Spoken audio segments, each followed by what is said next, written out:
Your Voice, Shropshire Disability Network Newsletter, November 2011. Part 2. Margaret, our newest recruit, says, "Hello, my name is Margaret Barnes. I'm 78 years young and have some mobility problems. I use a stick indoors, a walker or a mobility scooter outdoors. Recently, I was doing voluntary work for someone else, but things began to go wrong, so I left. A friend that I met there, who had also left, told me about SDN and invited me to the AGM, which was held recently. During the meeting, they asked for volunteers to help with the collection for SDN in the Darwin Centre. I volunteered, and in doing so, I met some very nice people. I was accepted into the group, and by the time I left, I felt as if I'd known them for ages.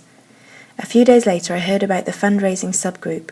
I liked doing this kind of work and asked if I could join and was accepted. I attended a meeting with the members of the group who, apart from me, are all steering group members. But we need people like you and me, SDN members on these subgroups, to feed information into the General Committee. Please consider being part of a small group specialising in just one area of SDN work. More volunteers are needed for this and for SDN in other ways as well. I'm just an ordinary person, a mother with a grown family, grandchildren and great-grandchildren with time on my hands and wanting an interest in my life. I've had a lot of help during my life and just want to give something back to the community any way I can. You can also help. Call Ruby, who is lead on this subgroup. Telephone number 01743 340 832 or email her rbyhartshorn@yahoo.co.uk and she will be happy to tell you more. Margaret also wants your help. At the next open meeting, which will take place on the 8th of December at Mearside Community Centre, I will be holding a raffle to raise money for SDN. May I take this opportunity to ask for donations for this? I will accept anything, but as Christmas is on the horizon, items that could be used as part of the festivities or as presents will be very welcome. Come on, join me, help others and make friends. Everyone is welcome. Come to the meeting on Thursday the 8th of December from 10:30 a.m. till 1 p.m. Make new friends, find out new information, experience what I did when I attended for the first time on the 8th of September. You will find out what you can do and so much more, and if you have a raffle prize to donate, please call me, Margaret, on 07817 748 837.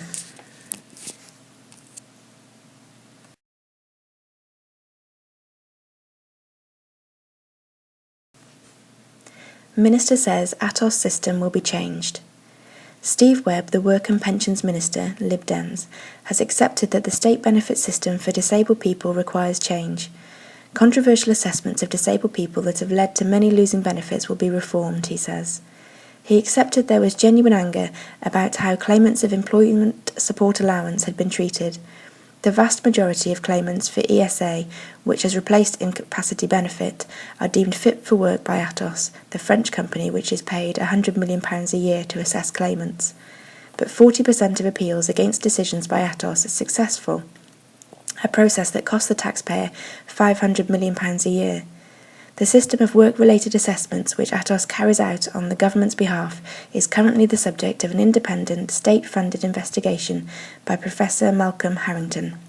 This story has been taken from the Guardian website, www.guardian.co.uk//2011/September/17.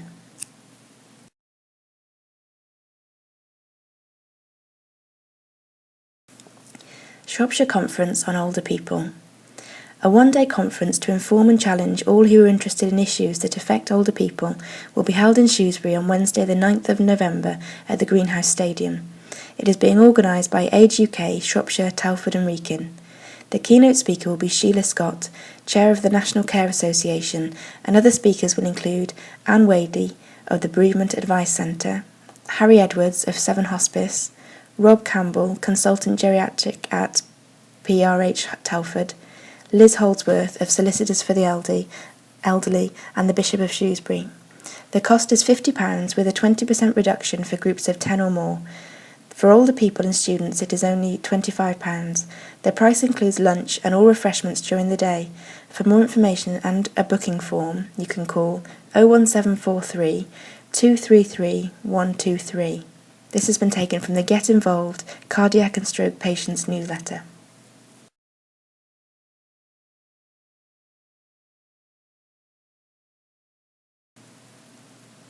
GPs produce guide for patients. A guide to help patients get the most from their GP practice has been launched by the Royal College of General Practitioners. It's Your Practice is free and can be downloaded from www.rcgp.org.uk/PDF/IYP_full_booklet_web_version. This has been taken from Get Involved, the Cardiac and Stroke Patients newsletter.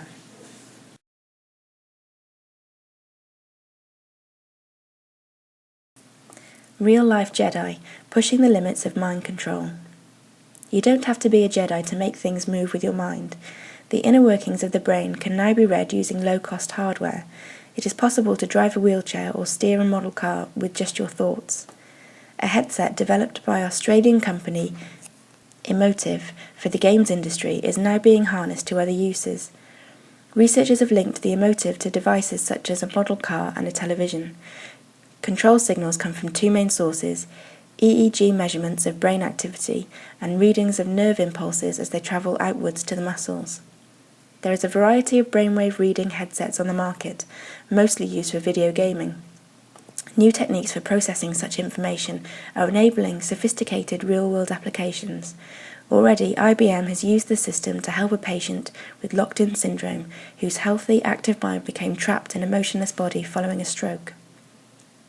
A Japanese company, Cyberdyne, is helping people who cannot walk to regain mobility by dressing them in a full-body robotic suit called HAL. Tiny sensors on the limbs measure the subject's intention to move, even if the physical act is impossible. The robot body responds by moving its arms or legs.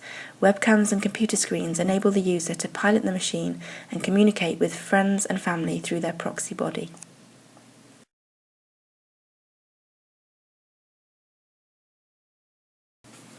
Hike success boosts motor neuron iPad appeal. The campaign to provide Apple iPad computers for all local motor neuron disease sufferers received a great boost when Lena Cowell marched through the finish line of the 50-mile-long Mind hike after a grueling 18 hours and 17 minutes on a weekend in October. Lena, backed by colleagues and patients from the Meadows Surgery in Clun, has raised over £500, with more money still coming in, to buy iPads loaded with speech synthesis software so that MND patients can communicate more effectively. Shrewsbury-based charity Amiga, which is heading the iPad campaign, said Lena's success was an amazing boost for its work. The hike was part of an ongoing initiative. Amiga is seeking personal donations, fundraising partners, and sponsorship for successful businesses to buy more iPad computers to help MND patients and their carers. Amiga Development Director Tom Memory says he hopes others will feel moved to support the appeal with donations or by running an event. You can call us on 0845 259 3163 or you can email carers@amiga.uk.net.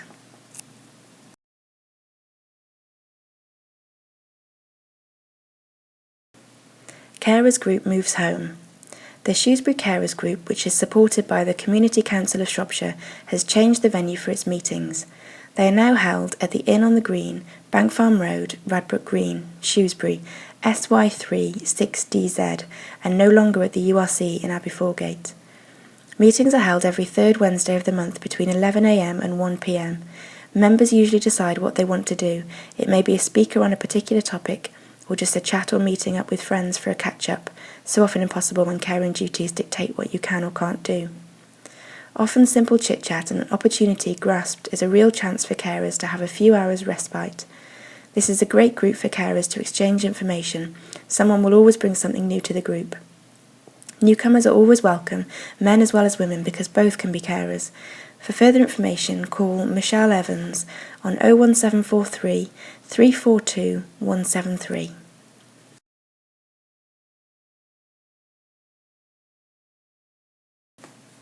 Volunteer Guide for Elderly. Age UK is compiling a guide to volunteer roles that support the health and social care needs of older people.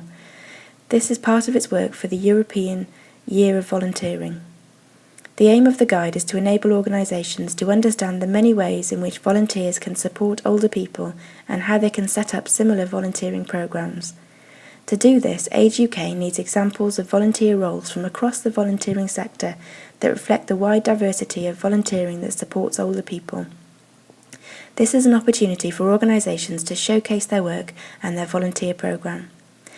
Age UK has a short questionnaire that can be obtained by an email to eyv2011@ageuk.org.uk. The closing date for returns is the 18th of November. It is also worth a look at the iVolunteer website, www.ivolunteer.org.uk.